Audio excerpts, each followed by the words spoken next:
video, we're going to take a look at the AutoCAD P&ID Data Manager. So with this Data Manager, AutoCAD P&ID allows us to extract information that we already put into all our objects or pipelines, something like tag number, spec, line group number, and be able to export out to Excel and then sort of repopulate or populate the information that's not there, and then import it back into AutoCAD P&ID or AutoCAD Plant, as it's called now, and then sort of make your drawing more whole. So how do we get to the Data Manager? First of all, we'll take a look at the top left-hand corner over here under Project. You select Data Manager, and it opens up the Data Manager for you. Now with the Data Manager, you'll see there I'm looking at my current drawing data, or I can look at the P&ID project data or project reports. So let's just take in the current drawing data, and you'll see there I've got things like equipment, inline assets, instrumentation, lines, nozzles, non-engineering items. So if I look at something like pipeline segments, you'll see there I've got the tag number, the size, the spec, and where it's coming to, where it's coming from and going to, or going to and coming from.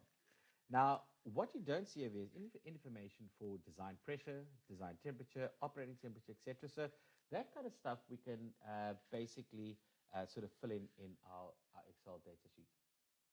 Now, what we can do over here, I'm just going to control valves. Let's see what we got. We've got one over there. And I'm just going to go do controller valve here. It's just one. And I want to see what my manufacturer, maybe model number and supply is. So let's go export it out to Excel and then re-import it back in with that and accept the changes that we've made. So I'm going to go off and it's a export. Okay. Export data. I'm going to say active node only. And then we're going to say exactly where we're going to export it to. So let's go and just browse to my C drive. Okay. So now just go browse to where I want to go and save the data. Let's go into my, wrong folder. Let's go to our plant design. Okay, so there we go. And it's going to be called PID 001 control valve. Select save. Okay. And then with that save, I'm going to click on OK, and it'll save it out to over there. Now, let's take a look at that Excel file. So let's go and open it and see what we've got.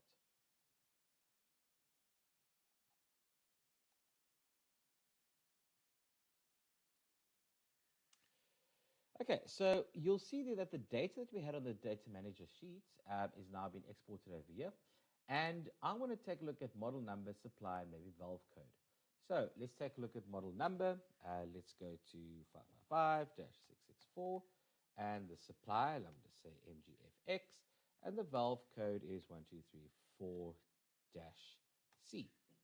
Okay, so once that's done, select save. And I'm going to go re-import that back into my AutoCAD. I will open up my Data Manager again. And this time we'll go import our Excel spreadsheet with the changes. Okay, so let's go take a look for that.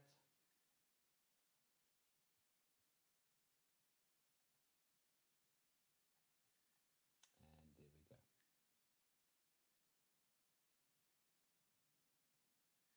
Select OK. Now, once the import has been done, you'll notice there that where the changes have been made, you'll see these yellow highlighted parts. Okay. So it's telling us that these are the changes that have been made. And at the top of it, before this would not have been, you would not have been able to choose any of these commands. So hide revision clouds. So that revision cloud over there, if I double click on this, let's make it go away. It will then go and zoom into the component that we're looking at where the information has changed, as well as put a revision cloud around it. So once that revision cloud is there, what I can do over here is I can say, listen, right, either accept all, reject just one or two or all of them individually, or accept them individually. I'm just going to say accept all, and you'll notice there it unlights, so it's not highlighted yellow anymore, and it's accepted those changes over there, and it writes it back into that component. Okay. So that's just a way for us to be able to very quickly and easily grab information and then put it into here. Another way to do it is, for instance, manufacturer. If I said, say, MGFX over here, you can also copy and paste into the cells as well. And if I had to sort of window select cells down over here, it would have put MGFX all the way down. So two different ways of doing this. You can either type all the information in over here, but if you have someone else who's capturing that data that you do need, might be much easier just to export it out to Excel, give it to them, and because they've got the information coming from different manufacturers or clients or colleagues, sorry, and you're there to do the drawings, I would suggest opening up the data manager, exporting it out to Excel, hand it over to your colleague, they fill in all the information that's needed, and then once that's done, they save it, send it back to you, you import it, and you've got all the information and a fuller view of exactly what your P&ID or plant project is going to look like. Thank you very much for watching.